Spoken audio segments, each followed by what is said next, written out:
small I, the biomechanical mind. It grabs at everything. It makes an issue of everything when there is no issue. We have to decide what is best now. What am I going to do for me?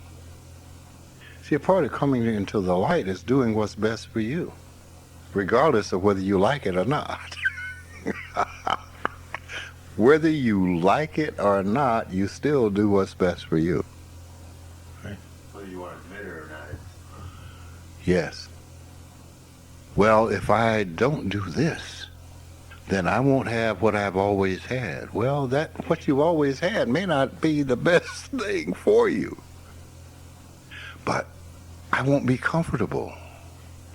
The beauty of it is being comfortable with being uncomfortable. It is being uncomfortable that moves you forward, that causes you to look for solutions to things.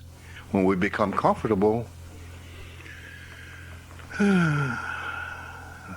okay, well, I think tomorrow I'll go check out this pain in my chest that's running down my arm.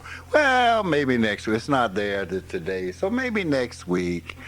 Maybe 6 months from now. The next thing you know, they're coming in, getting you and taking you because you...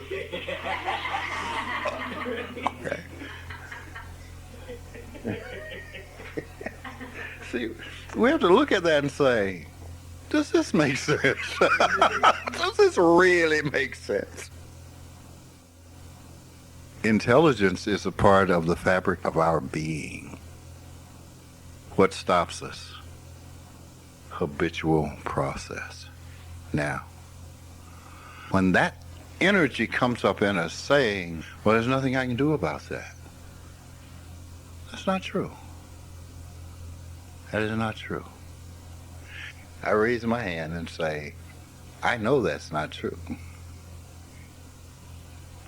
When that discomfort comes up, stop talking about it, because it's not this that's the issue. It's the feeling that's the issue. It is the blocked energy.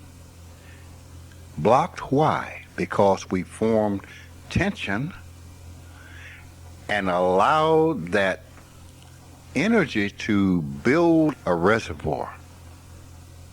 It's not supposed to be like that. It's supposed to be free flowing. So the issue then is not this, but the feeling.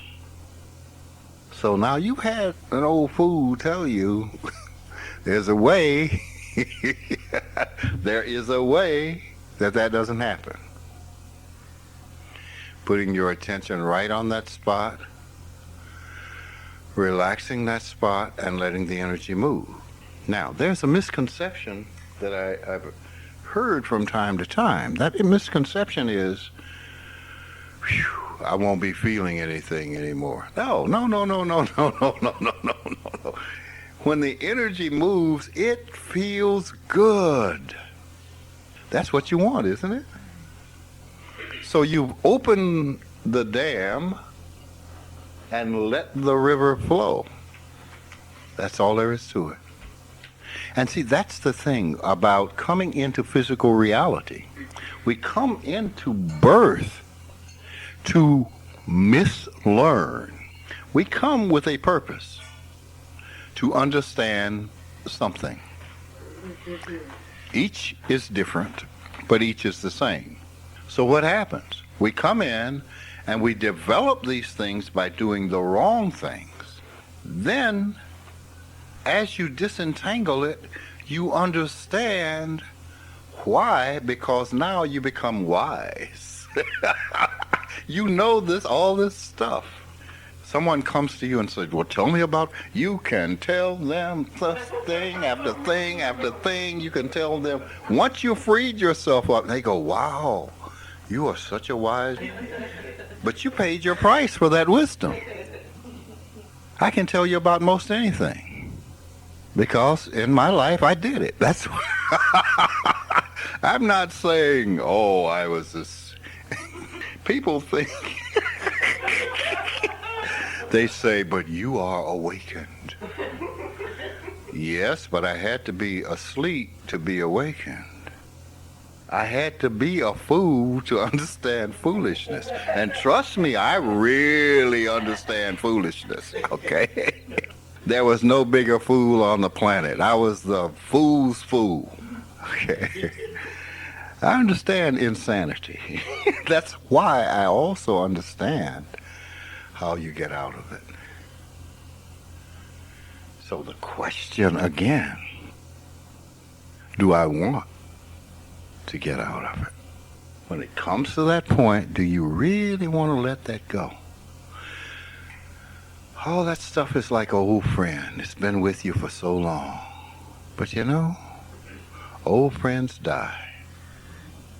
Let them die. Let them die. And come to the new. Come to the joy of being. Absolute joy of being. This is what all have said throughout time. All those who've come to understand it. Just come to it. Just accept it.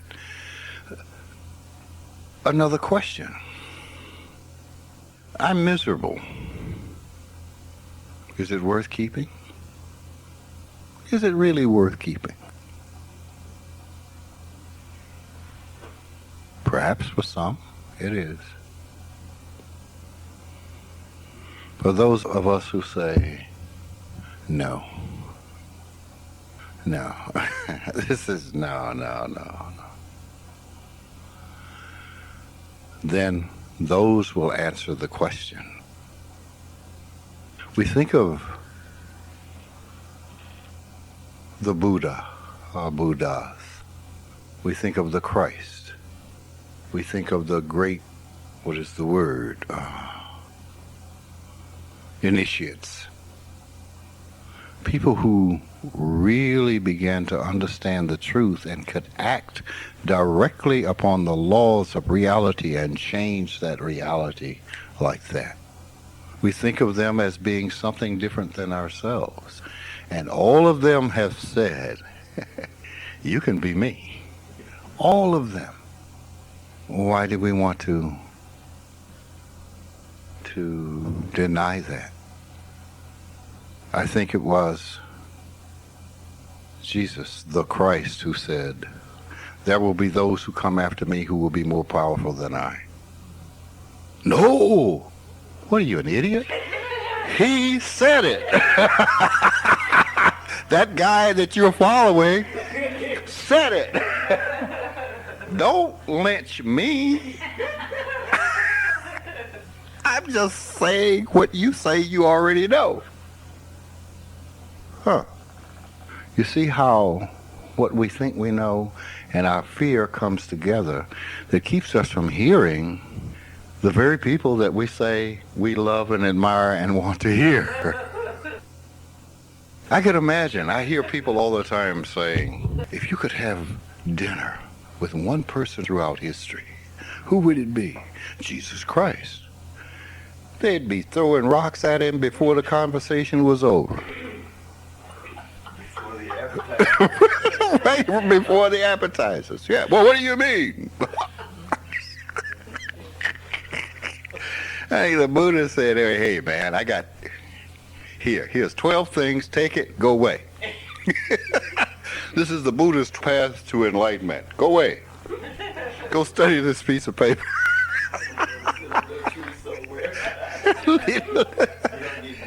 Right. Leave me alone. Oh, God.